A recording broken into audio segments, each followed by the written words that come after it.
All right, cool. All right, so we've worked our way up to part three, which he calls "Without the interior life, the active life is full of danger, and with it, it will guarantee progress and virtue." Um, so what he's doing in this sort of this section overall, this part, um, is he's trying to sort of give us a review um, of what happens to someone to their spiritual life when they get or they become too involved in the active life. What's good about it, it sort of goes a little deeper than what we've already talked about, is it gives you a set of signs um, that are like warning stages of kind of like, okay, I'm going towards getting away from the depth that I need in my spiritual life. And so we'll spend a lot of time talking about those towards the end. I don't think I'll get all the way through uh, the whole part, but that's okay.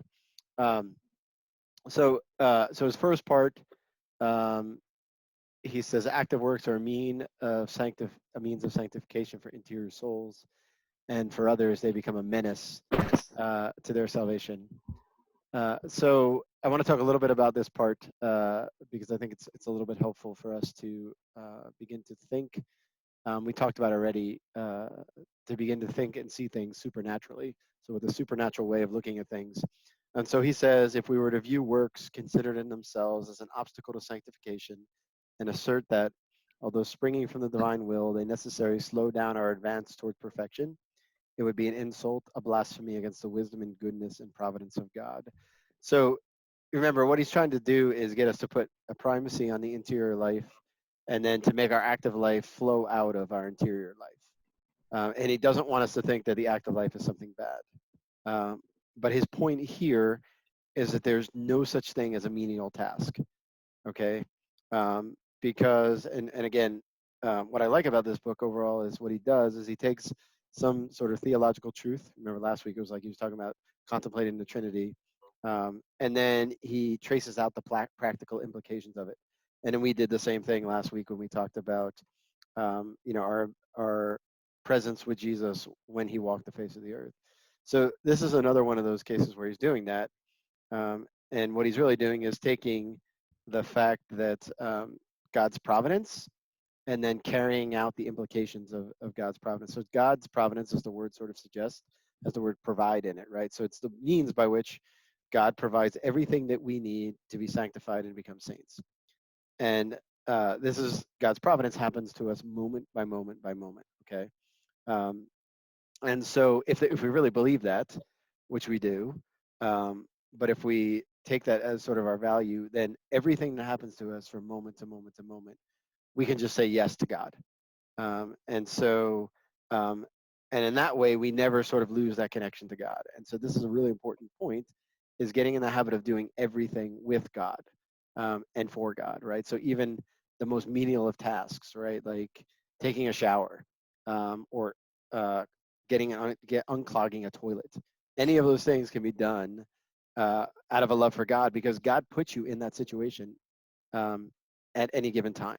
Okay, and so we need to begin to really get in the habit of saying "Thy will be done," right? And there's always the great part about that is it's like the ultimate antidote to anxiety because if we're anxious about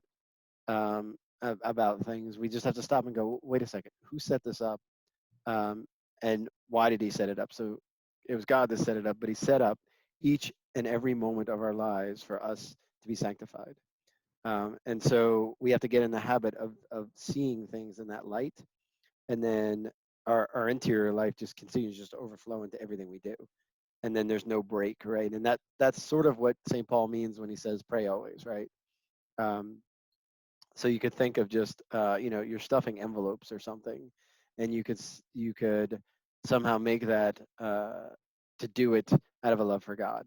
So the most menial task, right? So that's the first sort of habit he wants us to get in the habit of, because then when we're doing non-menial tasks, they don't become a menace to our salvation, right? Because we're in the habit of doing that.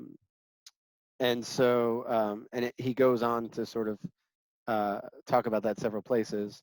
And he sort of summarizes it when he says, now it is a consequence of the economy of the divine plan that God owes it to himself to provide his chosen apostle with graces necessary to make distracting business compatible not only with the assurance of salvation, but even with the acquisition of virtues, which can lead as high as sanctity itself. So, in other words, God has set it up so that in each moment to moment to moment, He also has made it so that He owes us grace to respond properly.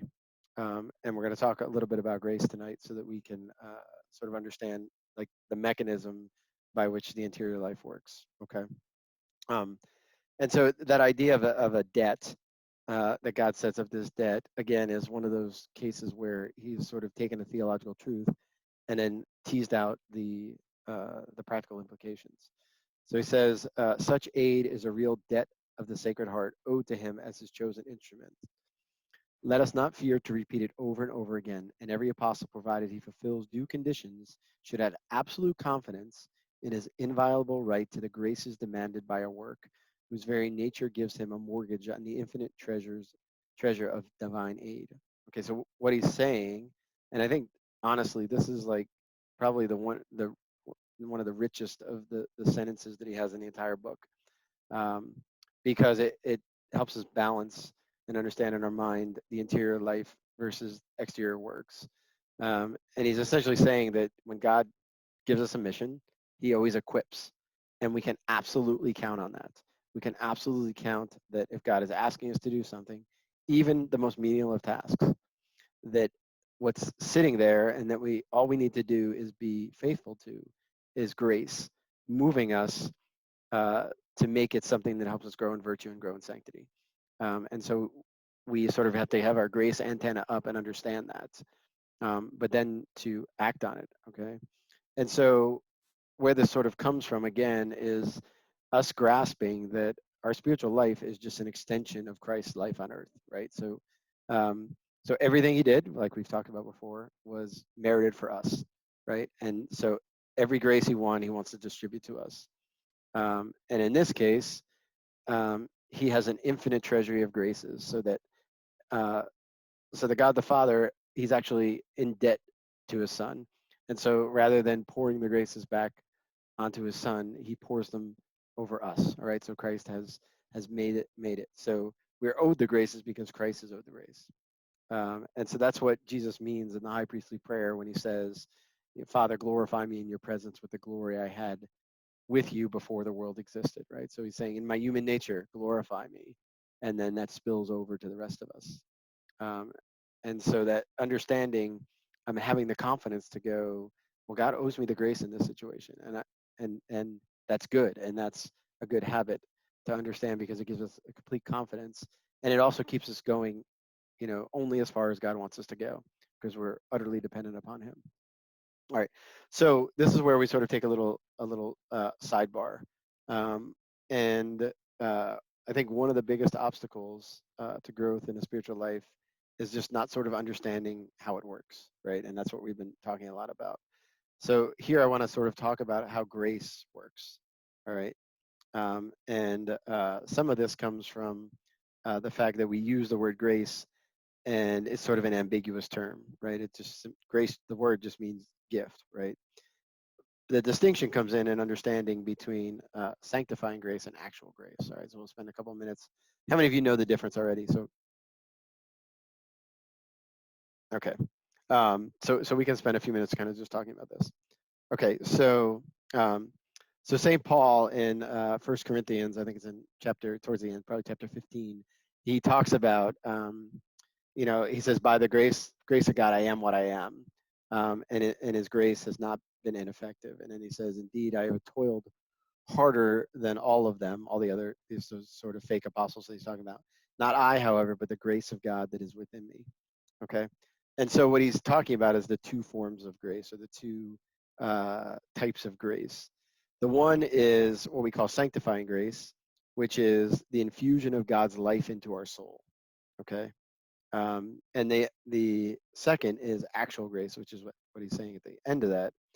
And God's actual grace is the assistance He gives us by sort of virtue of the merits of Christ, that strengthens us and elevates us and turns our acts into supernatural acts. Okay, so think of sanctifying grace as when God adopts us. he doesn't, it's not just like an earthly adoption. He actually infuses his life into us, right? And there's a beautiful sort of connection to the Eucharist, right? Where, God gives us this blood transfusion by which uh, we become truly his adopted sons and daughters, right? And so that idea then um, is important because, like St. Peter says in his letter, he says, we become partakers of the divine life. Like we really have God's life in us. And the goal of the interior life, right, is to increase that life in us. Okay, so the whole point of all of this is to increase in sanctifying grace. And as we increase in sanctifying grace, our love for God grows, and as our love for God grows, the depth of our prayer grows. Okay, um, and so actual graces are what sort of move us along, and so we have to become very docile to them, and be faithful to them, and then eventually, that's when we also get the, which we can talk about another time, the gifts of the Holy Spirit, which that's when we become so docile that we don't actually need actual grace anymore. That God has so infused his life into our soul that these sort of gifts just move us along. Okay. Um, the second part is that sort of clear? So actual grace moves us to do stuff.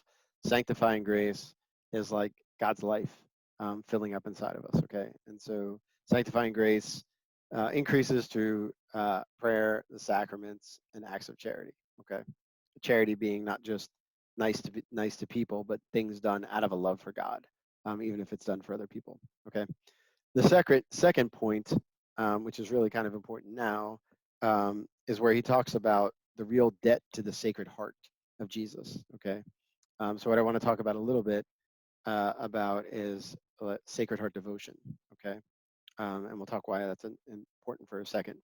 I think it was Pope Pius XI wrote an encyclical sometime in the 20s, I think, and he basically was trying to say that people have images of the Sacred Heart in their home, and he's saying devotion to the Sacred Heart is very different than devotion to, other devotions like Divine Mercy, or if you have a devotion to Mary, or if you have a devotion to Saint Joseph or different saints. And he's saying it's fundamentally different because it's essentially the summary of our entire religion. Um, and so the heart of Jesus is like this symbol, right? But it's a real thing connected to a real person, right? So it's a symbol of God's love, um, but it's not just a symbol. It's the source of where all of God's love flowed out onto mankind, um, right? And that's the image on the cross that he's giving us, right? So the spear, he's poked with the spear, and everything comes flowing out of his heart, right? And so the blood and water that comes out of his heart, right? And so it's it's meant to be a sign of God's love, literally pouring out on us, right? And so in the 1800s or 1750s or something, Jesus appeared to Saint Margaret Mary Alacoque, um, and he appears to her, and he appears with his heart exposed, and he has a crown of thorns around it. And he says to her, "Behold the heart which has so loved man, that has spared nothing, even exhausting and consuming itself in order to testify to its love." So this Sacred Heart is an image of Christ's love for us. Okay, and it's so powerful because it was outpouring to us, right? And then think about the connection between the Sacred Heart and Divine Mercy, because what's in the Divine Mercy image, right? The blood and water flowing out of the heart of Jesus. And so this is an image sort of for our time, but it's something God is trying to tell us, right? Um, and so um, the sacraments flow out of the heart, right? The blood and water flowing out of his heart. The sacraments flow out of his heart. And so it's this image of God's love for us, right? Um, and so there's a whole set of devotion that has sort of come around this from what he said about his broken heart for the fact that mankind kind of ignores him, right? And so there's this whole cult around making reparation to the Sacred Heart. Um, but there's a second reason why the Sacred Heart is so profound, in that um, only in the case of Jesus did a human heart love God fully. Okay, so think about that for a second, right? So our goal is to love God fully, right?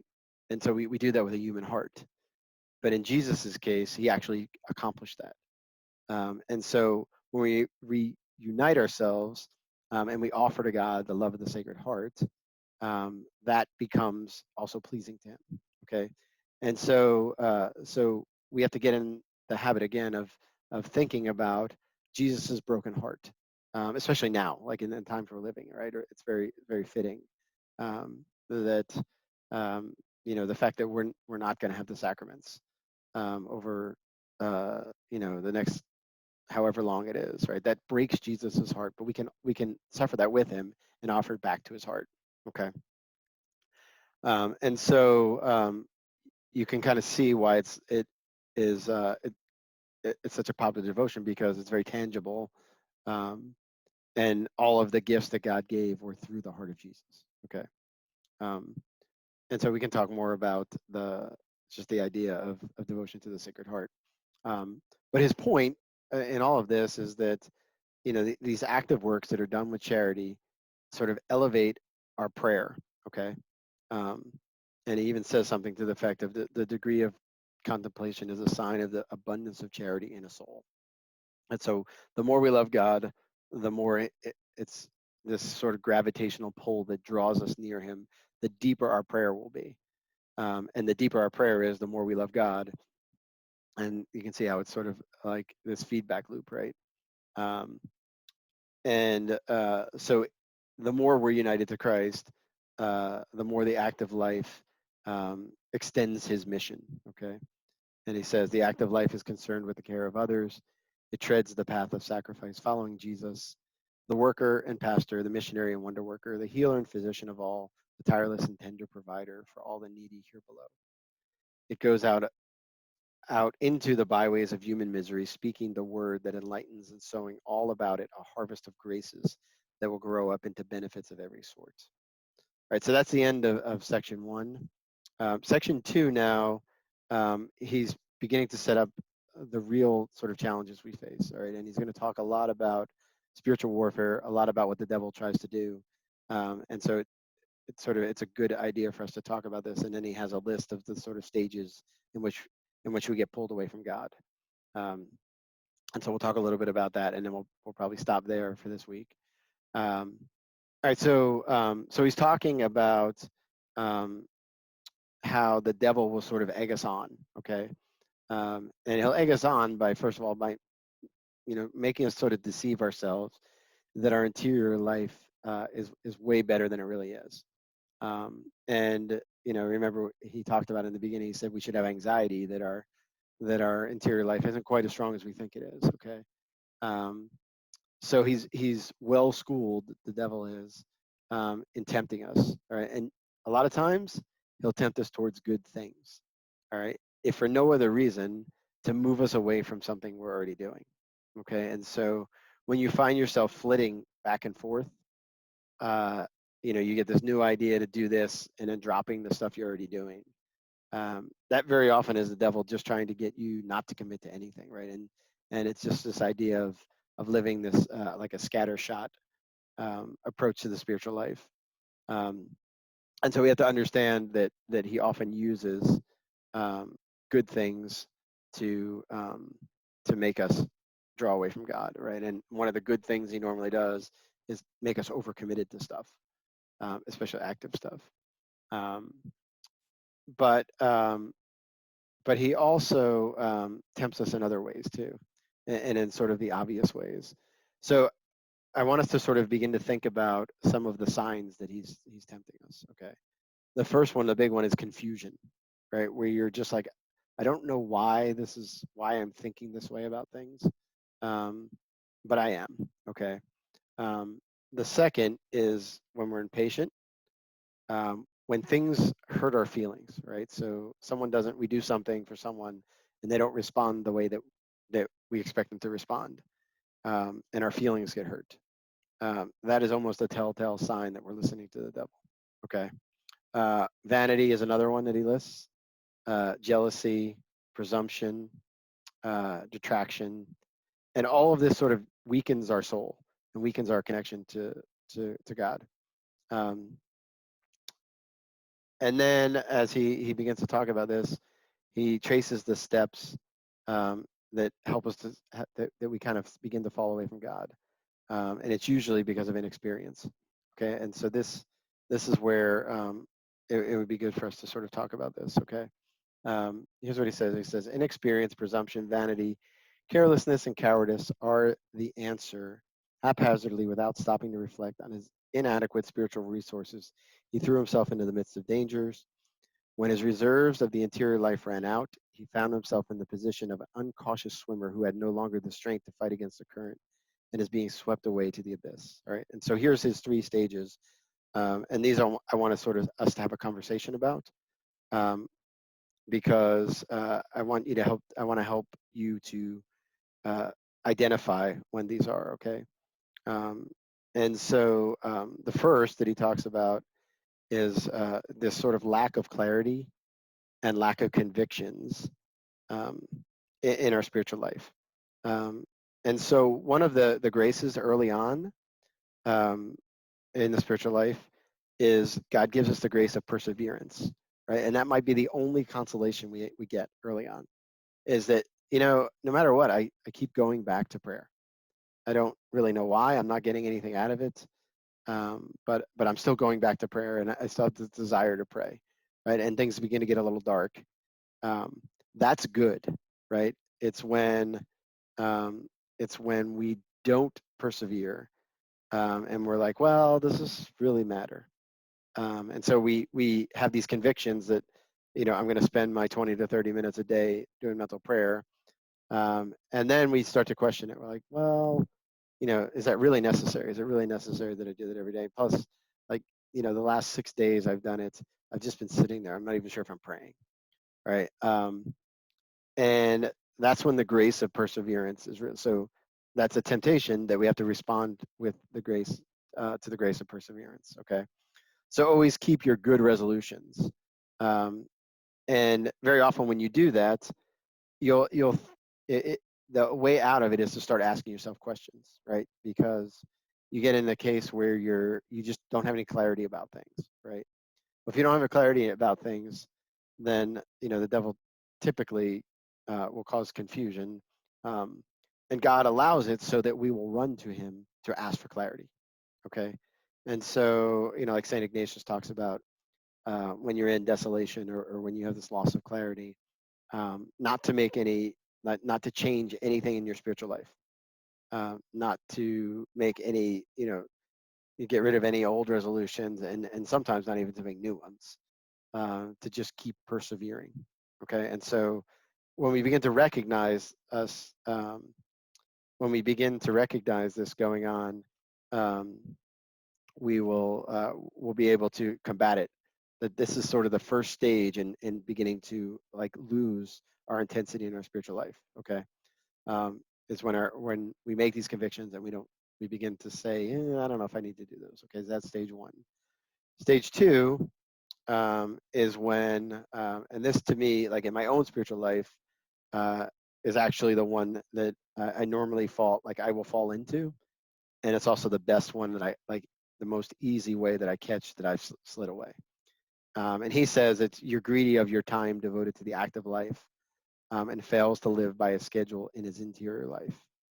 Okay, and so I think we talked about this the first night um, when I came to your meeting about the importance of having a schedule for your interior life. So I get up at 6 a.m. and I have my 20 minutes of mental prayer. At 11 a.m. or at noon, I pray the Angelus. Um, and at 3 o'clock, I pray the Divine Mercy Chaplet. And then at 8 o'clock, I do my evening prayer, my examination of conscience, right? That's how detailed it should be. And when you do that, go ahead, was somebody going to ask a question? When you do that, you develop this habit. Um, you will quickly realize though that it'll be 8 o'clock, and you'll know it's time to pray, and you'll go, well, just let me finish this, right? And remember, we talked about how that desire to pray is an invitation from the Holy Spirit. Um, and that's a sign that your spiritual life is dissipating when you begin to do that.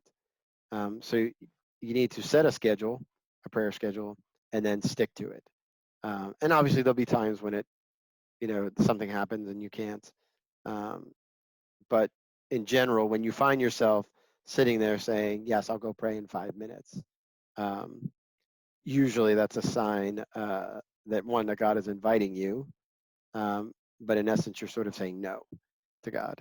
And so a schedule of our spiritual, you know, our spiritual practices is a good idea.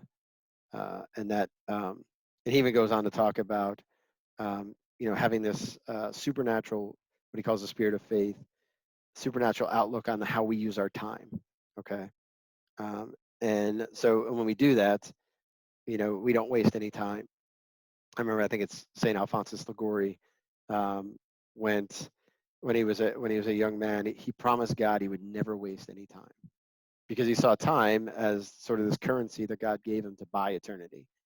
And so when you have a supernatural outlook upon things, you do things when they are appropriate.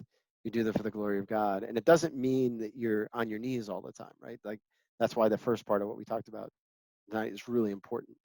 But do have very specific times where you go off and you pray, and make that a habit at those very specific times.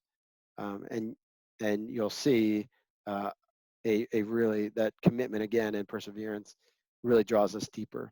Um, and then, the flip side of that, of course, is that you'll stop sort of flitting from one thing to the next. Um, and so that's the other part too, with the devil will sort of get in and whisper in our ear, is, will convince us that what we're doing right now is actually really more important um, than going to prayer. Okay. Um, have you guys ever read the Screw Tape Letters? So the Screw Tape Letters is really worth reading. It might be something that we could go through together at some point. But C.S. Lewis has this gift for sort of understanding how the devil tempts. And what he often tempts with is distraction, in the sense, like, in the beginning, he has this. It's written by this, like, master tempter to this junior tempter. The junior tempter has what he calls his patient or his client, that he's trying to guide into hell. And so the master tempter is sort of telling him how to play him. And one of the things he tells him early on is, never let him get too deep into thinking about or praying with God. Always sort of, get him to get off on something trivial. So he says, like, he has this experience of beginning to question, things of God. And he's like, when he does that, don't argue with him. Just tell him it's time for lunch. And, something is not so important, something that important, we can't, it can wait till after lunch. And so that idea of how he does that to us, is really important for us to remember. Um, and then, we're not as prone to fall for those types of things. Um, so that's sort of stage two, where we just have this dissipation, um, and we start to give up some of our practices, um, and a lot of times, though, we're blind to it, and so that's good to have this sort of stage, because I know about this and I've fallen into it, I don't know how many times, and thanks be to God, I will wake up, and reading this even today, I was like, wow, how did I forget about that, right? Um, so that to me is like one of the best sort of indicators. Um, stage three, he talks about. Remember, the book was written, I think, initially for priests. So he talks about using the breviary, but what he's really talking about is just having this regular prayer commitment, like maybe the Rosary or Divine Mercy Chaplet, um, and how we sort of begin to throw those things off.